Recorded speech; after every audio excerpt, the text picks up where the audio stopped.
Good morning বন্ধুরা। যাই হোক, মিতু বলেছিলাম কালকে যে সুস্থ অসুস্থর আপডেটটা জানিয়ে দেবো। তো আজকে সকালে ব্লগটা করছি, এটা তোমাদের আজকে যাবে, আজকে তোমরা আপডেটটা পেয়ে যাবে। কালকে তো ওনার ওষুধগুলো খাওয়ার পরে মোটামুটি সুস্থ। এবার তোমরা অনেকেই কমেন্ট করছো যে সুস্থ হলেও ডাক্তার দেখাও, অবশ্যই দেখাবো। আর অনেক কমেন্টই দেখলাম, আসলে কিছুদিন ধরে কমেন্টগুলো আমি লক্ষ্য করতে দেখিনি, সময়ও হয়নি।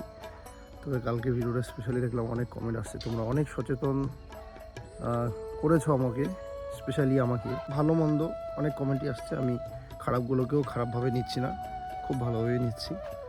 আমাকে আরও তোমরা বলছো কেয়ার করতে, মিতুর অনেক পরিশ্রম চাই, কাজের লোক রাখতে। কাজের লোকের ব্যাপারগুলো আর মিতুর যে নিজের প্রতি যে খেয়ালি,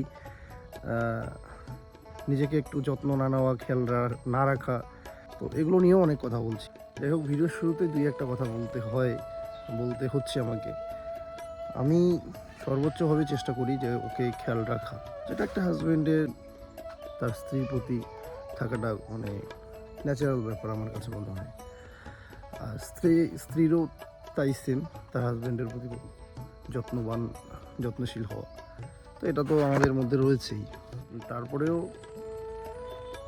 আমি খাওয়ার বিষয়টাকে অনেকেই অনেকভাবে নিয়েছো তোমরা, যে খাওয়ার যে ব্যাপারটা, যে খাওয়াটা হচ্ছে যে ঠিকভাবে হচ্ছে না। কারণ ওর যে হারে পরিশ্রম হচ্ছে, যে হারে খাটনি হচ্ছে, দুই বাচ্চাকে ব্রেস্ট ফিড থেকে শুরু করে সারাদিন চিল্লা হাল্লা। এবার আমার বাড়ির লোক তো দেখি, বাবা মা আমি যতটুকু পারি, আমরা সবাই যতটা যথেষ্ট নেই, কিন্তু এই যে তারপরে তো তোমাদেরকে বলছি যে মায়ের উপর একটা বেশি চাপ পড়ে যায়। আর খাওয়া দাওয়া তোমাদের সাথে বলা হয় যে আমি কিন্তু দুধ তো আমাদের থাকেই, ডিম, কলাটা রিসেন্টলি ঠান্ডার জন্য ছেলেদেরকে কম খাওয়াচ্ছি কিন্তু কম খাওয়াচ্ছি। তো ও না মানে খায় না, মানে হয়তো চাপের জন্য ওর খাওয়া হয় না। কিন্তু আমি হচ্ছে গিয়ে মানে বুঝতে পারলাম যে ওকে মনে করিয়ে দিয়ে ওকে জোর করে, যেমন খেতে যায় না, দুধ খেতে যায় না, কলা আনলে কলা পড়ে থাকে, নষ্ট হয়ে যায়। আপেল, ওই দুটো আপেল পড়েছিল শেষের দিকে, একটা আপেল তো নষ্ট হয়ে গেছে, কালকে বাধ্য হয়ে ছাগলকে খাওয়ানো হয়েছে। কি বলবো, আগে ওর দোষ নেই, ওর চাপে ও ভুলে যায়। কি আজকে একটু সুস্থ না হলে তো ও বাচ্চাকে নিয়ে হসপিটালে বা ডাক্তারের কাছে যেতে পারবে না। আর একটা দুটো দিন যাক, তারপরে হয়তো বা গিয়ে ভিটামিন, যেমন কালকে একটা হরলিক্স টাইপের কি একটা দেখালাম তোমাদের, ওটা নিয়ে আসছি। ওকে টাইম টু টাইম খেতে বলি, সকাল সন্ধ্যা। আর ভিটামিন তো খাইয়েছি, তবে আরও ডাক্তার দেখিয়ে অবশ্যই। তোমরা অনেক কমেন্ট করেছো, যাই হোক সবাইকে অনেক অনেক ধন্যবাদ, তোমরা ভিডিওটা দেখতে থাকো।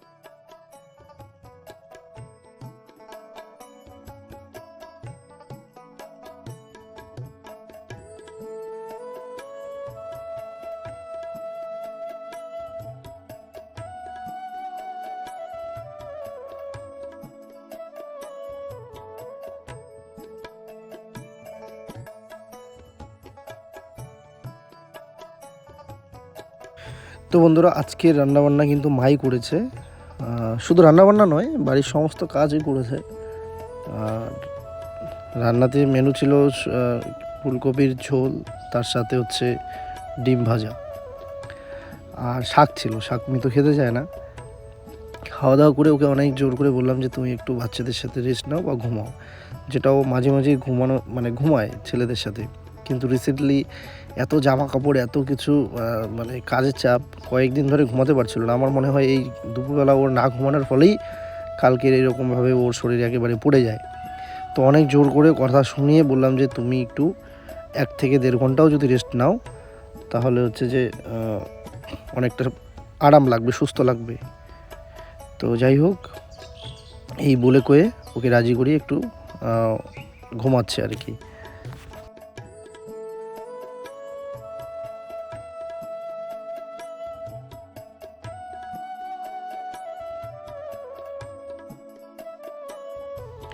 আর বাড়ির যা যাবতীয় কাজগুলো আছে মা মোটামুটি আস্তে আস্তে সব কাজই করে দিচ্ছে। দেখো এত জামা কাপড় হয়, আর ভয়েসগুলো আমাকে কেন দিতে হচ্ছে আর নতুন করে বলতে চাই না, বুঝতেই পারছো সবটাই। তো যাই হোক বন্ধুরা, দেখতে থাকো। আর ওদিকে 2 ছেলেকে তবুও ওকে দেখতে হয়, আমি যতটা পারছি কিন্তু নিচ্ছি। এবার আমি যদি নেই, তাহলে কিন্তু ওই ক্যামেরা ভিডিও এগুলো হচ্ছে না। তারপরেও কিন্তু আমাদের ব্লগগুলো তোমরা জানোই যে অনেক দিন ধরেই কেমন আসছে, আমরা দিতে পারছি না। কারণ একটাই, এই বাচ্চাকে নিয়ে একটা সময় চলে যায়, বাড়ির সংসারের কাজেও হেল্প করতে হয়, তারপরেও দেখো অনেক ঝামেলা, অনেক বিপদ চলে আসে। এই জন্য কিন্তু ব্লগ ভিডিও কিন্তু আমাদের সেরকম হচ্ছে না।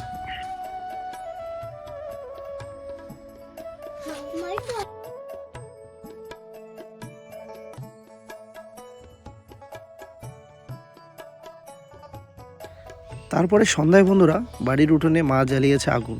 আর এই শীতের দিনে এই আগুনের পাশে বসে চা খাওয়া বা বসে থাকার মজাটাই আলাদা। তো সবাই মিলে বসছে, আমি করছি চা, আর লাল চাই বানাবো আজকে। তো মিতু চা খাবে না, মিতু ওর হরলিক্সটা খেলো, খেয়ে ছেলেদেরকে নিয়ে আগুনে বসছে। বন্ধুরা এই যে ভিডিও শটগুলো দেখতে পাচ্ছ, এগুলো কিন্তু কালকের আগের দিনের। আর শুরুর দিকে যে তোমরা 5 থেকে 6 মিনিট ভিডিও দেখতে পারলে, এগুলো হচ্ছে আপডেট দেওয়ার জন্য, কারণ ভিডিও শ্যুট আর হয়নি কালকের পরে। তো ওগুলো হচ্ছে কালকের আর আজকের সকালের। আর এখন যে ভিডিওগুলো দেখতে পাচ্ছ সেগুলো হচ্ছে কালকের আগের দিনের, মানে মিতু যেদিন অসুস্থ হয়েছে তার আগের দিনের ক্লিপ এগুলো। তো সেদিন কালকে ভিডিওতে এগুলো অ্যাড করা হয়নি, অনেকটা লং হয়ে যাচ্ছিলো ভিডিওটা, তাই রেখে দিয়েছিলাম। এবার আজকের ভিডিও যখন আমি এডিট করতে বসলাম, তখন আবার দেখলাম যে আজকের ভিডিওটা ওই 5 থেকে 6 মিনিট হয়েছে। এবার 5-6 মিনিট তো আর দেওয়া পসিবল নয়, মানে কেমন হয়ে যাবে ভিডিওটা। তাই ভাবলাম যে না, আগের দিনের ভিডিওগুলো তোমাদের সাথে শেয়ার করি। তো আমি এদিকে শাক তুলছি, ছেলেও আসছে আমার সাথে সাথে। আমি হচ্ছে মামির বাড়িতে নিয়ে যাব শাক, এগুলো হয়তো আগের দিনে একটুখানি বলা হয়েছে। তো শাকগুলো তুলছি, এগুলো সর্ষে শাক, এগুলো তুলে মামির বাড়িতে নিয়ে যাওয়া হবে। শাক তুলতে পারো? ও সোনা বাচ্চা আমার। ইস, কত কাজ করে আমার বাচ্চাটা। হয়েছে, ওগুলা রাখো, হাতের গুলো এখন।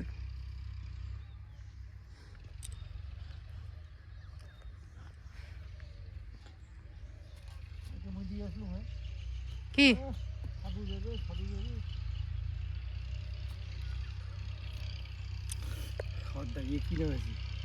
শাক তুলে ধরছে। এই শাকগুলো হচ্ছে আমার সবচেয়ে প্রিয় শাক, মানে শাকের মধ্যে যদি বলো যে আমার কোন শাকটা সবচেয়ে বেশি প্রিয় পছন্দের, সেটা নো ডাউট আমার প্রথম লিস্টে আসবে এই নাপা শাক। মানে আমাদের মাতৃভাষায় আমরা নাপা শাক বলি, লাপা শাক বলি। তোমরা কী নামে এই শাকটাকে চেনো অবশ্যই কমেন্ট করে জানাবে। আমরা লাপা শাক বলি বা নাপা শাক বলি। তো দেখো কতগুলো শাক দিয়েছে, একদম দারুণ সাইজের শাক। এগুলো হচ্ছে খাইতে দারুণ টেস্ট লাগে আমার, মানে এই শাক হলে আমার আর কিছু লাগে না, এই হচ্ছে ব্যাপার। হ্যাঁ, দারুণ। আর এই শাকগুলো কে দিয়েছে বন্ধুরা তোমাদেরকে আমি এটাও বলে দিই। রাম কয় কি, থামান 1 মিনিট। এই শাকগুলো দিয়েছে ওই যে আমাদের ওই বাড়ির, জেঠিমাদের বাড়ির পরের বাড়ি, পিসির বাড়ি। আসলে মিতু যদি কোনো কিছুর জন্য যায় বা অনেক সময় মানে যেচেও দেয়, ইচ্ছে করেই দিয়ে যে বৌমা এটা নিয়ে যাও, বা শাক হয়েছে শাক নিয়ে যাও।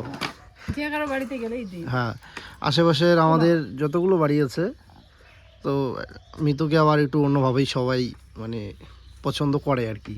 যেমন ওই যে ওই বাড়িটা আমাদের পঞ্চায়েত মেম্বার আর কি, আমাদের গ্রামের। আমার 2 ছেলেকে যেমন প্রচন্ড ভালোবাসে, ওই আমার ভাস্তাটা আর কি, 2 ভাস্তাই, ছোট ভাস্তা বড় ভাস্তা। একটু বেশি টান, কারণ একে জন্ম থেকে আর কি হসপিটালে গিয়েছিল এর জন্য। যে ছোট ভাস্তাটা নির্মল, ও আবার বড় ছেলের একদিন আমার সাথে ছিল নার্সিং হোমে, আমাকে যেতেই বলছে। তারপরের দিনও গেছিল, আনার দিনও গেছিল, যথেষ্ট হেল্প করে আর কি, ও এখনো করে। তারপরে আমরা যখন হসপিটালে তখন জামাও কিনে দিছিল। হ্যাঁ, কিন্তু এর একটা বাজে অভ্যাস কি, ও মানে ওকে এত ভালোবাসে যে বন্দুক নিয়ে আসলো। হ্যাঁ, চশমা, বন্দুক, খেলার গাড়ি, দুর্গাপূজার সময়। মানে ওর জেঠিমা ওই বাড়ির, ওকে একদম সবসময় বাবা বাবা করে, একেও ডাকে ছোট বাবা, একে গোপাল ঠাকুর ডাকে, আর একে বাবা বাবা করে ডাকে সবসময়। তার কারণটা হচ্ছে ওকে এত কিছু দেয়, এই যে পুজোর সময় খেলার গাড়ি, চশমা, বন্দুক, বড় বড় একটা বন্দুক দিছে। কিন্তু এ এমন দুষ্ট না, ওকে মানে দেখলে ভয় পায়, মানে একটু কাছে যেতে চায় না, 2 দাদার কাছেই। নিমল দাদা, গোবিন্দ দাদা, এমনি আবার দূর থেকে বলবে গোবিন্দ দাদা, গোবিন্দ দাদা, নিমল দাদা, কেউ যায় না। তুমি পুলিশ আছো বাবা? তো এদের বাড়িতে যেমন একদম গেলেই এদেরকে মানে মাথায় মানে সেই আদর আপ্যায়ন করে আর কি, দুই কলা ছেলেকে। দিবে, তারপর হচ্ছে যেটা থাকবে ঘরে তখনই সেটাই বের করে দেয়। তো পিঁপড়া বাবা, এই হচ্ছে বিষয়। তা আমি তো হচ্ছে এই যে নিয়ে আসলো লাফা শাক, নিজে হাতে একদম ক্ষেত থেকে তুলে। তো এই শাকগুলো আজকে খাবো। রান্না করতেছিল, তার বললাম পিসি শাক দাও, বলে কি তুমি খাত থেকে তুলে নাও, হ্যাঁ, তুলে নিয়ে আসো বলছি। তো আমাকে বলে কি তুমি তুলে নাও বৌমা, পরে আমি যে তুলে নিয়ে আসলাম। এই এই দেখো, শুধু এই করলাম তাতেই ভয় পাই। এই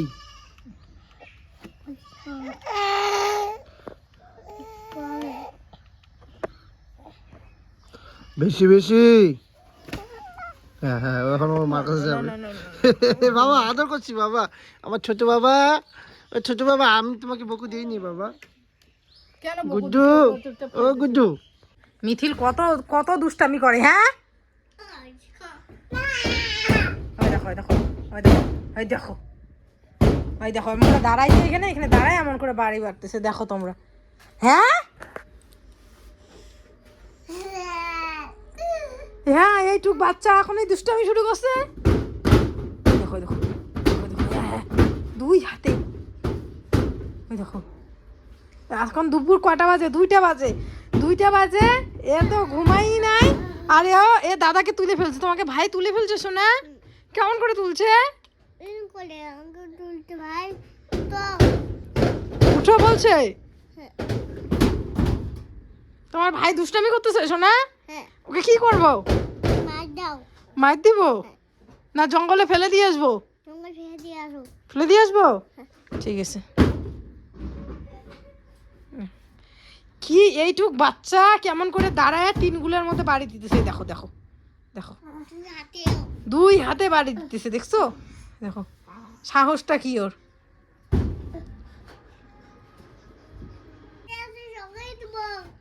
চকলেট দিবে দাদা ভাই। হ্যাঁ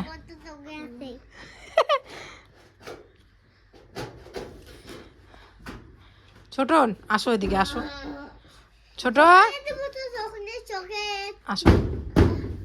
বন্ধুরা, আমার কাজ কেউ করুক চাই না করুক, আমার দুঃখ কেউ বুঝুক যে না বুঝুক, আমার ছেলে বোঝে।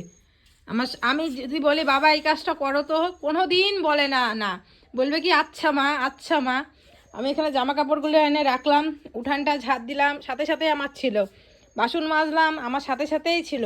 এখন আমি বললাম কি বাবা জামা কাপড়গুলো একটু ঘরে রাখবা বাবা, বলে কি কোথায় রাখবো মা? তা আমি বললাম বাবা আমরা যেখানে বসি ওখানে বসি বাবা, ওইখানে রাখো। তো বলে কি আচ্ছা মা। দেখো কি সুন্দর করে, তুমি সব কাজ করো মা। ও আমার লোক, ও হো পরিশ্রম হয়েছে, একটা একটা করে দেয় না, পরিশ্রম হয়ে যায়। ও আমার জানের টুকরা। বাবা হাঁপিয়ে গেছো বাবা, তুমি হাঁপিয়ে গেছো? হ্যাঁ তবে নেই নে, চেষ্টা করো, পড়ো পড়ো, আমি তুলবো, ভিডিওতে তুলবো, পড়ো। পারো পারো, চেষ্টা করো, পারবা না?